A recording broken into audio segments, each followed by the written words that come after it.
mes complicado para los alérgicos. Sí. Y eso es lo que, digamos, popularmente nos decimos unos a los otros. Pero científicamente, ¿no? Los médicos que son especialistas en alergia tienen más pacientes durante septiembre que van pidiendo auxilio para pasarla un poco mejor. Se lo podemos preguntar al doctor Guillermo Frada, que es pediatra especialista en alergia y neumonología, que tiene la amabilidad de atendernos esta mañana. Guillermo, buen día. Somos Silvia y Laureano. ¿Cómo está? Buen día Silvia, buen día Buen Laureano, día. un gusto, comenzando el Igualmente, lunes, es cierto. Buena semana para usted también. Eh, igualmente. ¿Es cierto que septiembre es un mes complicado para las alergias?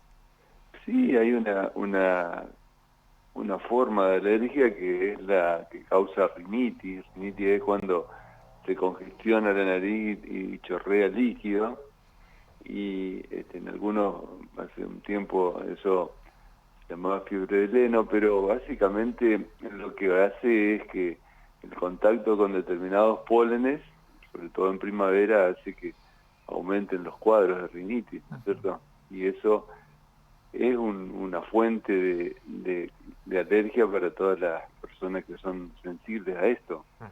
Estamos Se da en hablando. general en personas un poco más grandes, ¿no? Es Eso le iba a decir que preguntar, si es niños y adultos o a todos en general. no, en general, cuando más pequeña es la persona, menos sensibilizado están los pólenes, porque como son estacionales en Mm. general, entonces no hay tanto tiempo de contacto y la sensibilización se va produciendo a medida que uno crece.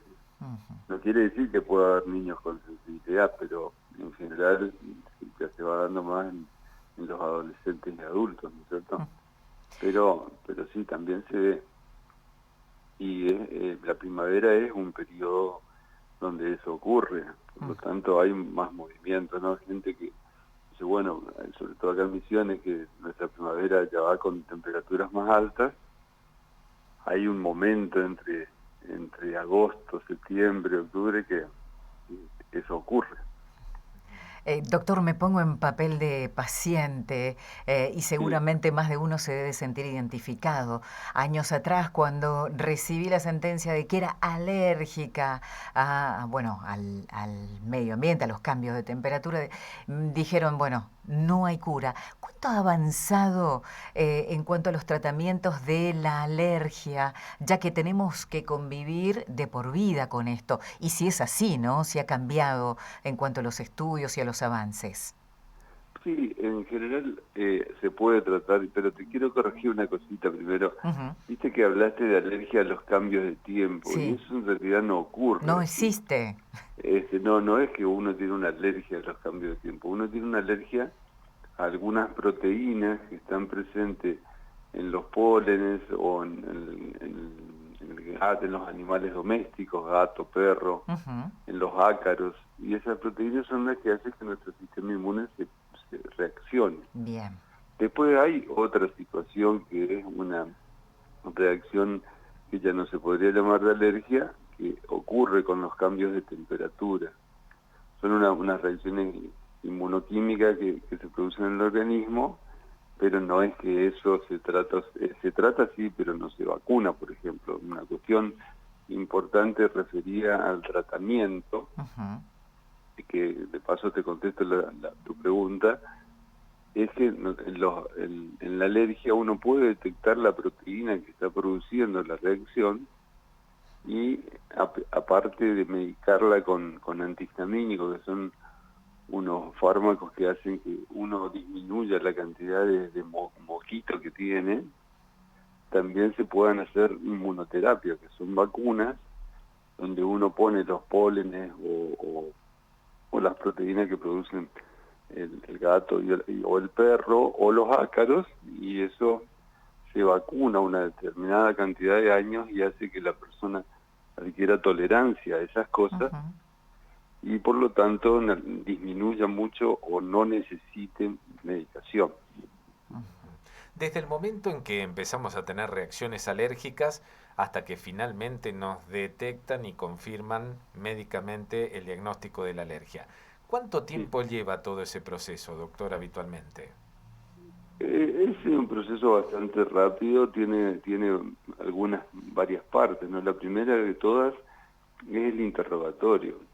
Es decir, que generalmente uno necesita un buen interrogatorio, una buena historia clínica, como casi todo en medicina, para poder ubicar cuál es la causa. ¿No es cierto? No es lo mismo que viva en la ciudad, que viva en un departamento, que viva en el campo, que trabaje en alguna cuestión, una panadería, por ejemplo.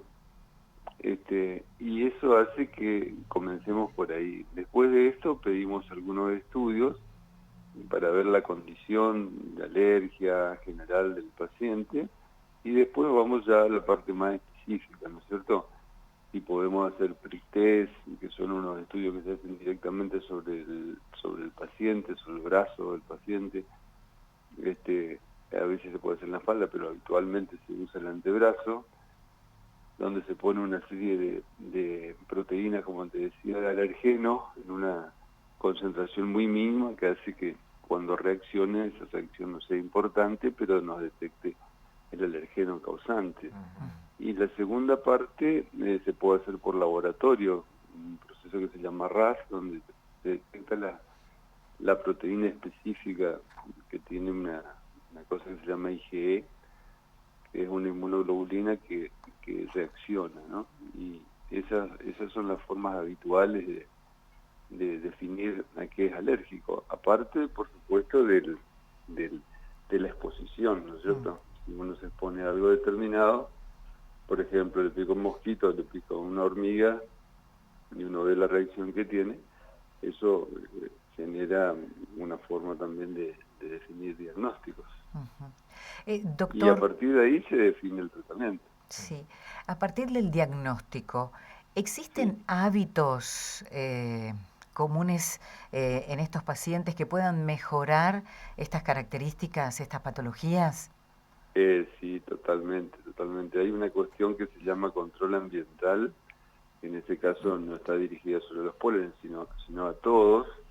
Por ejemplo, si yo tengo un chico alérgico que tiene alergia a los ácaros, que son unos pequeños insectitos que no se ven, pero se alimentan de la descamación de nuestra piel y viven en el colchón, en las frazadas, en las alfombras, en los peluches. Y bueno, tengo una casa muy cerrada, así de estilo inglés, llena de cortinas, de alfombras, de ropa, no bien ventilada. Entonces seguramente que si eso no cambia esa actitud, voy a estar muy enfermo. O por ejemplo, departamentos con humedad que no se modifican, bueno, ahí hay honguitos y eso también, si yo en mi dormitorio tengo esto, voy a estar mal. O si vivo en una chacra, por ejemplo, y bueno, hay mucho polen alrededor, gramíneas, etcétera. Entonces, esa es la exposición, ¿no es cierto? Pero si tengo ese tipo de cosas son los que uno debe detectar y puede modificar. Esto es importante porque no estamos hablando solo de medicación, sino de evitar el alergeno. Exacto. Doctor, ¿qué problema la automedicación, no? Porque uno tiene esa rinitis y lo que menos hace es ir al médico a veces, ¿no?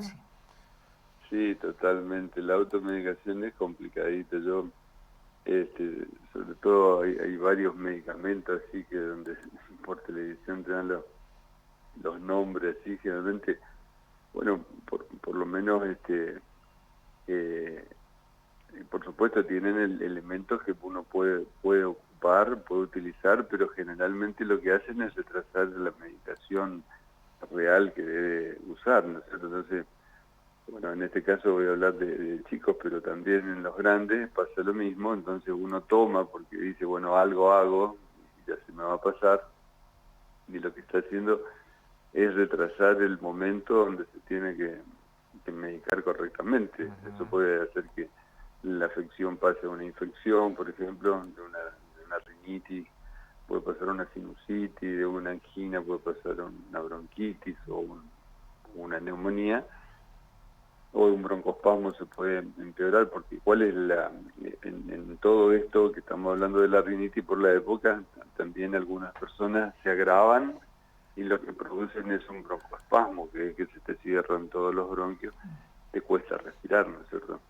Ujú. Eso es a lo que puede llevar medicarse, automedicarse y no lograr el tratamiento adecuado. O seguir así en una espiral que va empeorando el cuadro, por ejemplo un asma no tratado, que de a poco va haciendo que uno disminuya su actividad y limite su actividad. Exacto, exacto.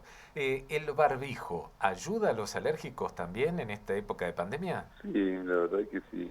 El barbijo yo creo que llegó para quedarse. Por ejemplo, el año pasado hemos visto realmente una disminución de los procesos alérgicos e infecciosos en general. Es cierto que los chicos no fueron a la escuela en 2020 y ahora que van a la escuela y van con barbijo la mayoría, mejor dicho con todos deberían, se ve que hay una menor cantidad de afecciones virales, sobre todo respiratorias, ¿no?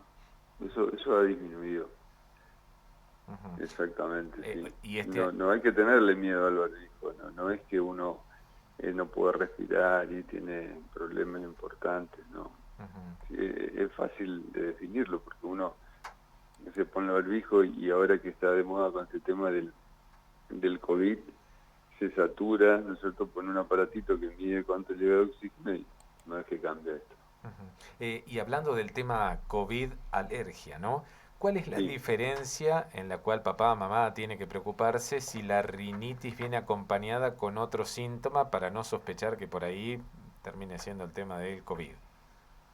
esa es una pregunta que todos los días la tenemos que contestar ahora porque el COVID te da dolor de garganta, te da un pequeño resfrío, a veces un mínimo de dolor de cabeza y una fiebre que no es demasiado alta. Entonces, eso es lo que vemos todos los días en los chicos.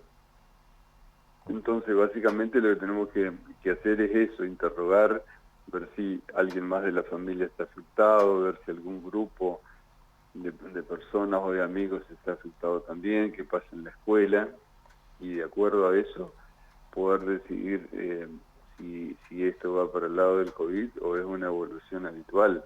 Hay estudios que se pueden hacer, por supuesto los hisopados, que sirven no solo para el COVID, sino para detectar algunos virus, pero básicamente es la observación, la escucha y la conversación con los pacientes o con los padres que es lo que te va a dar la pauta, ¿no es cierto? Correcto, correcto. Pero es de todos los días esto, Ujú. de todos los días, porque el COVID es una virosis que en los casos leves tiene los mismos síntomas que cualquier otra virosis. Bien, En los casos graves ya saben lo que pasa.